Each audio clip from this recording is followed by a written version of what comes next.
हालाणी में GS Sindh student federation जसाफ जसकम तरफ़ां हालाणी में सैयद जे साले पीरोकार लतीफ़ जे पार्खो शहीद सागर हनीफ़ बुर्दी जी वरसी मल्हाई वई। उन मौक़े ते संदसि तस्वीर आॾो ॾिया ॿारे खेसि भेटा पेश कई वई ऐं क़ौमी कारकुननि शिरकत कई।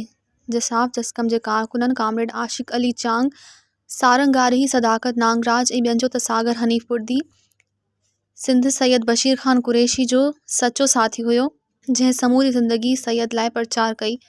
शहीद बशीर ख़ान कुरैशी जी शहादत खां पोइ झर झंग वञी क़ौमी तहरीक खे मज़बूत करण जे लाइ जिदोजहद कई, जेका ॻाल्हि सिंध दुश्मननि खे न वणी ज़हर ॾेई शहीद कयो वियो। मज़ीद ख़बरनि ऐं तफ़सीलात लाइ विज़िट कयो असांजी वेबसाइट www.awamiNewsHD.com ऐं ॾिसंदा रहो अवामी न्यूज़ HD।